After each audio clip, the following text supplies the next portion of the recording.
दोस्तों स्वागत है आपका द पीपल मेडिकल चैनल पर। इस वीडियो में बात करेंगे एम्ब्रोडिल एस सिरप के बारे में। वीडियो पूरा देखिएगा संपूर्ण जानकारी के लिए।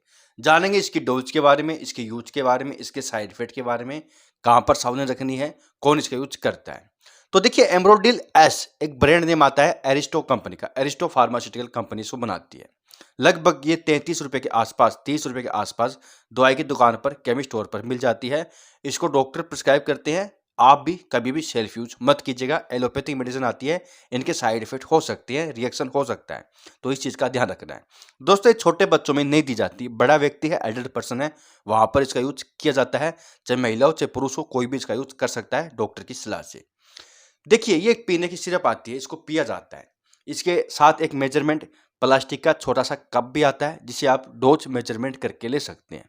और इसकी जो डोज होती है ये 2.5 ml से लेके 10 ml तक दिन में 2 से 3 बार हो सकती है। अकॉर्डिंग अपने बॉडी वेट, अपने प्रॉब्लम के हिसाब से, साथ में कौन सी मेडिसिन चल रही है, आपको ये किस टाइप की दवाई दी जा रही है, किस टाइप की आपको प्रॉब्लम है, उस हिसाब से ही डोज ऊपर नीचे होती है, सभी की एक साथ नहीं होती। तो इसकी 5 ml दिन में 2 बार होती है, नॉर्मल डोज होती है। और 7.5 ml दिन में 2 बार भी हो सकती है, ये भी नॉर्मल डोज होती है।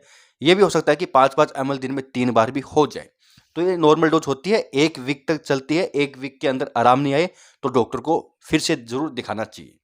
तो बात करेंगे इसके यूज के बारे में, भाई इसको कब दिया जाता है। तो देखिए इसके अंदर 2 सोल्ट आते हैं। पहला आता है एम्ब्रोक्सोल 15 mg में, दूसरा इसके अंदर आता है सल्बूटामोल 1 mg में। देखिए पहले समझ लेते हैं एम्ब्रोक्सोल को कि भाई ये क्या होता है। तो दोस्तों एम्ब्रोक्सोल जो होता है एक मुकोलाइटिक दवा होती है। और ये दवा वहां काम आती है जहां पर कफ विद मुक्कस होता है, यानी गीली खांसी होती है।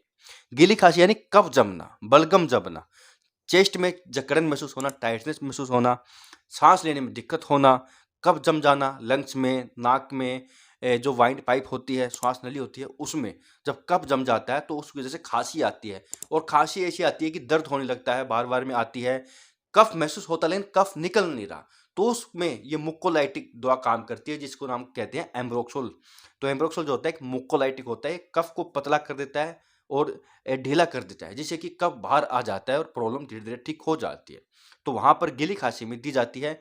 इसके साथ साथ दोस्तों ये ब्रीथिंग के भी काम आता है, ब्रीथिंग को भी ईजी कर देता है। मतलब ईजी कर देता है, ब्रीथिंग को सांस लेने में आसान कर देता है। कई बार देखा गया है कि एस्थमेटिक एलर्जी वगैरह हो जाती है, जिससे कि सांस लेने में दिक्कत होती है, जिसको हम कहते हैं ब्रोंको डायलेटर होना, ब्रोंकोलाइटिक प्रॉब्लम होना। ठीक है, जैसे कि ब्रोंको पुल्मोनरी डिजीज होती है, तो उस कंडीशन में सल्बूटामोल दिया जाता है, जो इसका सेकंड सोल्ट है 1 mg में। सल्बूटामोल ब्रोंकोडायलेटर होता है, जैसे कि लियो सल्बूटामोल होता है। उसी में से दोस्तों सल्बूटामोल भी होता है, वो इससे थोड़ा बेहतर होता है, लियो सल्बूटामोल होता है। ठीक है, तो काम दोनों का एक ही होता है, ब्रोंकोडायलेटर होता है। ये जो श्वास नली होती है उसकी जो पाइप होती है उसको चौड़ा कर देते हैं, जिससे कि व्यक्ति को सांस लेने में आसानी होती है। और वहाँ पर कफ को भी क्लीन कर देते हैं।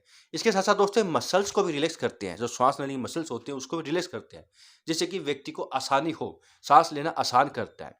तो कहने का मतलब है सांस से जुड़ी प्रॉब्लम में ज़्यादातर इसको दिया जाता है, जैसे कि अस्थमा हो गया या अस्थमेटिक एलर्जी होना, छाती में तह तह की आवाज़ें आना, जकड़न महसूस होना, टाइटनेस महसूस होना, तो वहाँ काम करता है। तो गीली खांसी के अलावा ये काम नहीं करती। अस्थमेटिक प्रॉब्लम है, अस्थमा की प्रॉब्लम वाली खांसी है तो वहाँ दी जाएगी। सांस से जुड़ी प्रॉब्लम है, साथ साथ खांसी है, वहाँ दी जाएगी। ठीक है, तो समझते हैं इसके साइड इफेक्ट के बारे में। क्या साइड इफेक्ट हो सकते हैं भाई इसके।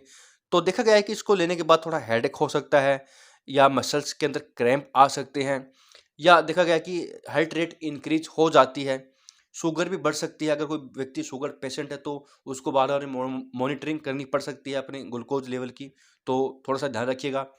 ठीक है, और अगर आपको कोई प्रॉब्लम है तो वो डॉक्टर को बता दीजिएगा, कई बार रिएक्शन कर सकती है अदर मेडिसिन के साथ ये, तो देख लीजिएगा, डॉक्टर को बता दीजिएगा। आपको कोई भी साइड इफेक्ट हो जो कि ज़्यादा दिख रहे हैं, परेशान कर रहे हैं, डॉक्टर को जरूर बताना चाहिए। सावधानी की बात करूं इस सिरप के बारे में, तो इसकी सावधानी यही है कि गाड़ी चलाते समय डोज नहीं लेना है, इससे थोड़ी सी डिजीनेस या नींद आ सकती है, तो इस चीज़ का ध्यान रखिएगा। बाकी ये सब कुछ सेफ है।